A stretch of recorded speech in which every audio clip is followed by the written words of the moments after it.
don't think the community has to be like your neighbors. It could be the community, like I'm into cycling. I have a cycling community. It could be a religious community. It could just be something. But when you're tied to that and you're not trying to do mortgages, you will do mortgages. Welcome back to Good Better Broker as we bring in Roy Meshel. He is a mortgage broker with Local Mortgage based in Scottsdale, Arizona. Roy, great to have you here. Thanks for having me here. So a bit about you. You got into the business back in 1991. You started your own company in 1999. And in your career, Roy, you have closed over $1 billion. And you have taken this approach recently of being not just local, but hyper-local. And that word that I just said, local, has a ton of meaning for you. So as we get the conversation going, tell us what local means to you and your business. So yeah, it all kind of started on a trip I was taking with my girlfriend who became my wife. We went back. She's from a small town in Connecticut, and it was 4th of July, and they had the parade with the fire trucks, kids, the flags, face painting, all that stuff. And when I'm not at work, I'm a t-shirt guy. And this town is half full-time residents and half Wall Street type people who, because it's on the Connecticut River, so they have a boat, and a one-word t-shirt's even better for me. And a bunch of people were wearing these t-shirts that said local. So I went into the general store, because that's what they have, and went to buy a t-shirt, and the guy's like, I can't sell you the t-shirt. And I'm like, well, why not? He goes, well, you're not a local. And I was like, well, good time to name drop. So I said, I'm dating Ken Kell's daughter. And he's like, Dawn, like such a small town, he knows her name. And I'm like, yeah. And he goes, I couldn't sell her a t-shirt. I'm like, why not? She's like, she's not a local. I'm like, she grew up here. He's like, but she doesn't live here now. And like, you know, East Coast kind of attitude. I'm like, yeah, we live in Arizona. He's like, yeah, whatever. Like, could be Timbuktu. It's not here. And so I go, can Ken buy the t-shirt? He goes, yeah, Ken lives here. And I'm like, can Ken buy this t-shirt and then give it to me? And again, the East Coast attitude, right? That some people from the East Coast will appreciate you. And he's like, yeah, whatever Ken does with his t-shirts is his business. So my future father-in-law buys me a t-shirt. I think it's super cool. But that night I thought about it. I'm like, they are so proud of their community. That is so cool. And I had 2 business partners at the time, and we owned a company called State Mortgage. And I'm like, if we ever do another mortgage company, it's got to be called local, because we are really into Scottsdale. Like, we're 3 of us were transplants, but like we love living Arizona, Phoenix, but particularly Scottsdale. And I'm like, it is so cool how much that means to them to be local, that like they don't care if they're going to lose money not selling t-shirts. They're only selling it to locals.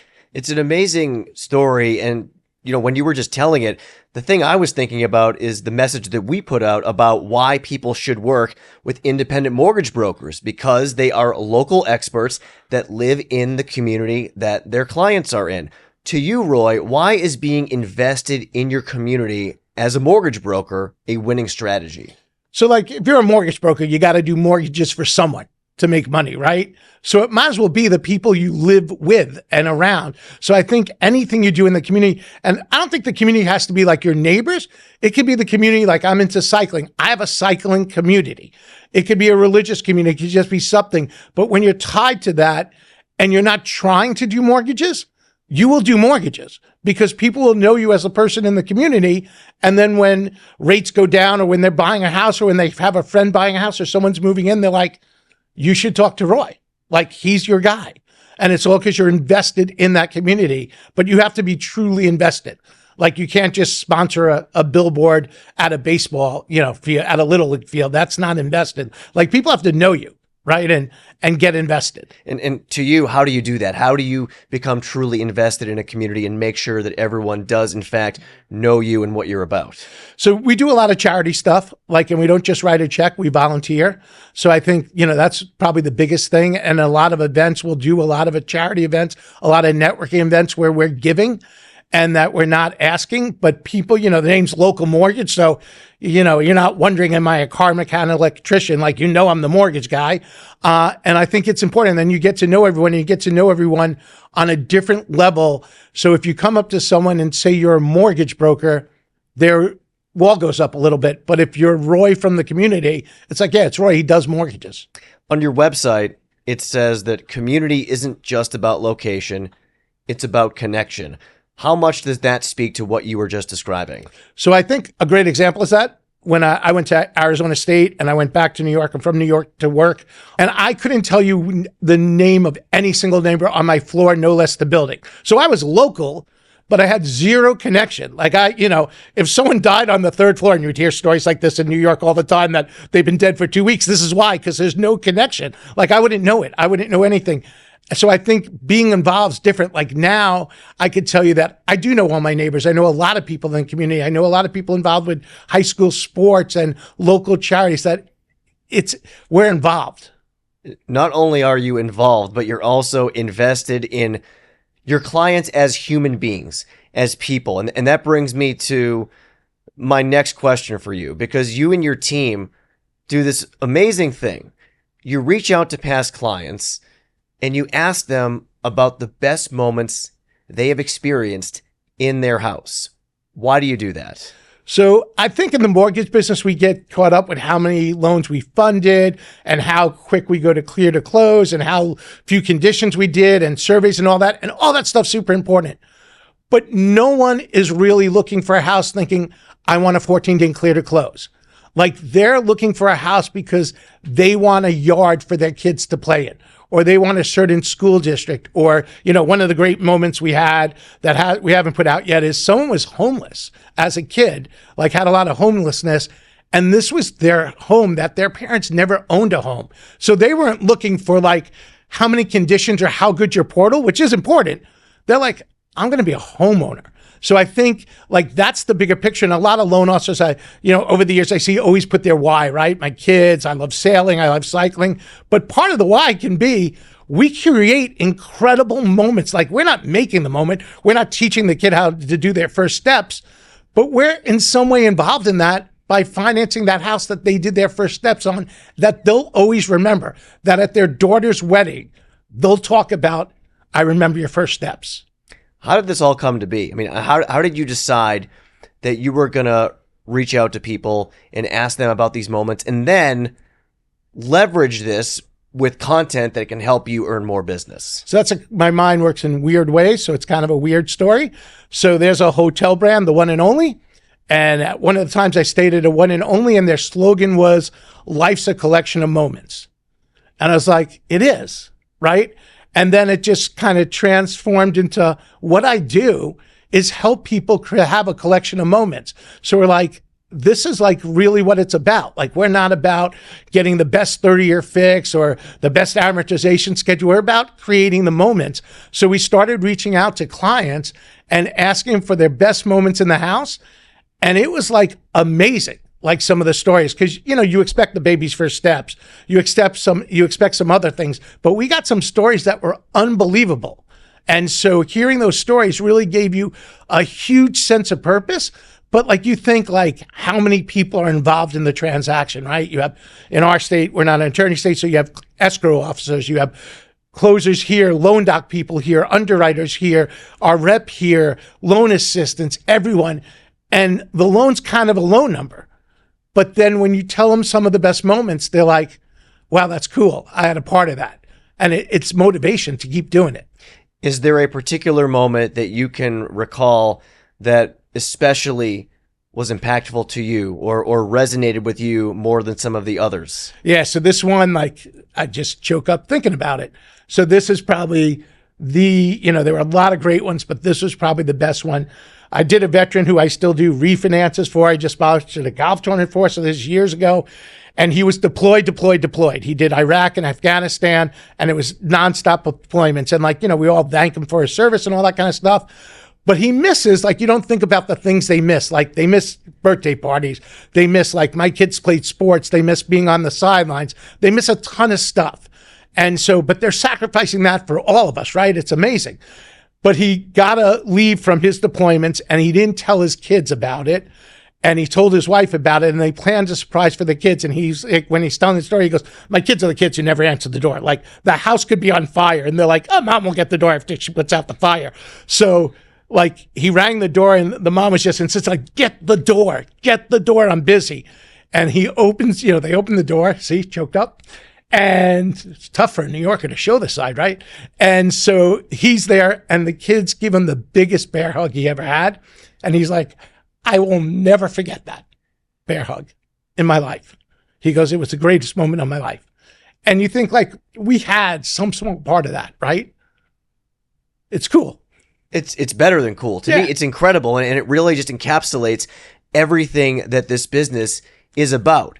Not just helping people with financing for a home, helping them achieve a dream that is that house where you're going to experience some of the best moments and create some of the best memories of your entire life. So the fact that you are able to bring that out of your clients, I think is just tremendous. And I want you to go into the videos for our clients because it's one thing to hear about these moments, but it's another thing to be able to capture it on video and then share that with your audience. Tell us about that.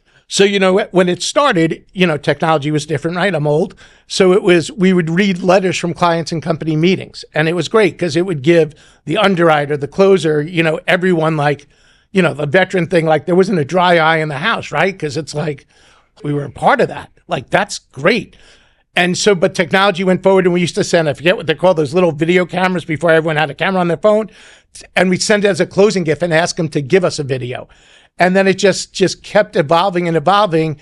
And now with social media and stuff, we reach out and we say, we're going to do it. And people are shy. They're like, I don't want to be on video. Like, I'm a guy who didn't want to be on video at the beginning either. And they're like, but here's my story. Let me know if it works. And then so they give us permission to tell their story. And it's been amazing. And I think, it resonates with a lot of people. And I think, a lot of other mortgage people have reached out to me like, yeah, that's kind of cool. I got to start doing something like that. Yeah. What kind of feedback have you gotten from consumers who have seen these videos? In a sense, I would think it helps humanize a mortgage loan originator as somebody who's much more than a person who's going to help them with financing. Yeah. I mean, there's been a lot of consumers. So when you tell the story of, first-time home buyer, what it is, a lot of people can relate, right? A lot of people like that's kind of my story. And so it's very relatable. So the feedback we got, and it's very relatable. And like, I guess you're not selling money, which is what most people think mortgage people do, is that, and they think mortgage brokers were just trying to find the best money for them, the cheapest price. They're like, no, you're really creating like a life. And you're having a part of that. And, they could go to it's not like it wouldn't happen without me. They'd go to my competition, but they're like, you are really appreciating what you do. And a lot of past clients have reached out and said, like, I know you're using this for your own social media, but you really appreciate what you do. And you're passionate about what you do. So like that makes us, want to use you more because, you're passionate about having great moments. And, we want great moments. Like there's no one who buys a house who says, I need to see your like stats on clear to close and, conditions and all this stuff and how many hours it was in underwriting. People are like, yeah, that's a great moment. I want one too. Not only is this having a great impact on consumers, it's also helping with your staff. Tell us how the videos and the moments that are captured within these videos are giving your team members a better understanding of the importance of their roles. Well, like everyone in their job, they have bad days, they have good days, they have tough days, they have all those kind of days. But when you think about some of those stories, you're going to answer that next phone call. You're going to turn the next email. It gives you a bigger purpose. And a lot of things is you want to treat everyone like it was your friend or your parents, right? You want to have that same thing. Like, they're nervous. Mom, let me help you with this question. Or your friend, like, I know the mortgage process and the home buying process is stressful. It keeps it humanized that like, hey, we're doing something really good. So yeah, like it's the middle of the day and, we've been pounded with emails and phone calls, but we have to answer all of them because these are families that are going to have their babies' first steps, or it's a soldier who's going to go on leave, or it's a police officer who, was homeless as a kid and now he's a police officer and he has his first house. And it just gives you that sense of purpose and motivation. And like every time I hear them, it fires me up. And I've been doing this for, 30 plus years and done $1 billion in loans. But every time I hear a new unique story, I'm like, wow, that's super cool. And like think, yeah, like I was a part of that. Like it was kind of cool to be a part of it. And I want to be a part of more of that. Like no one wants to go to, a bad restaurant, but everyone wants to go to a great restaurant a lot. And that's kind of what it is. It's another great meal. that we're like, wow, this is super cool. You had a great analogy about that when you and I were chatting on the phone. I want you to share that with our audience. It's kind of about, you know, that chef at a really great restaurant who's cooking the same meal over and over again, but something like this can help give them a whole new perspective on what it is they're doing. Right. Well, so like I'm a huge, big guy on customer service. So one of the books I read was Unreasonable Hospitality, amazing book about a restaurant in New York City. I go to New York City a few times a year to see family, stuff like that. I'm like, I have to go to this restaurant, but it is a hard reservation to get. Like it is hard. So it was 7-8 months till I could get a reservation. But when I went there, like it was the night, right? I waited 7-8 months to go. I'm with my wife. Like she looks great, the whole deal. I'm like, this is the night. But that chef has cooked that meal like 700 times that week, right? But to me, like this is the insane, unbelievable meal. And so like we have to take that approach that we've done this a lot. But you think like someone who saved for months and years and all that stuff, and they're buying their first home and they're super nervous and they get the keys. Yeah, we've done that 700 times. But to them, that's the moment. And so we have to appreciate that we're making that moment, or we're having a part of that moment. So if we can make that moment the best possible moment we can, it's the reward. I'm curious, since you've started doing this, capturing the moments for your borrowers, what's been the impact on, you know, reviews and also referrals? So referrals, you know, I don't become so much a mortgage guy as the guy who's going to help you create like a great moments, great life. So the referrals, like when I get a referral, it's pretty solid because they're like, they didn't talk about like Roy's going to get you the best interest rate or Roy's processing fee is less than John's. They're like, he helped make this a reality. This is amazing. So it's helped with that. And then, yeah, people don't mind doing a review when you put in perspective that what we're trying to do is just be a part of your life. Like we're not trying to just give you a mortgage. We're trying to be a part of your life. So to cap it off, I want to go back to how we began the conversation. And we talked about local and the name of your business and this hyper-local approach that you have in your community. This whole notion of capturing moments, being connected to the community, being invested with the people that live in your community. How does this all tie in with the way that you view being local mortgage? So everything for us is about local. Like we get people who say you should get licensed in this state, that state, other states. And I'm like, yeah, but then we're not local. Like we want to be the person next door. We want to be the person you see in the grocery store. We want to be the person on the sports field. We want to invest in the community. We want to give back to the community. We want to truly be part of the community. So we're local. We hyper focus on that. And like we've had opportunities to do some out of state stuff and we passed. And it's about local charities, local involvement, local everything. So we're just, you know, in the meeting today, Matt was like, focus on one thing, right? So we're focused on one thing. We're focused on we're local and we mean it. And it shows. I love the passion you have for it. You wear your heart on your sleeve. So it's evident just how much this means to you. And it's always great for us to get to sit down with people who are doing great things for their community. And they really, really, truly put their heart and soul into it. So hats off to you. Thanks. We appreciate you sharing with us. Roy Meshel with Thanks for Local having me. Mortgage. Thanks for being here. Thanks for having me. It was great.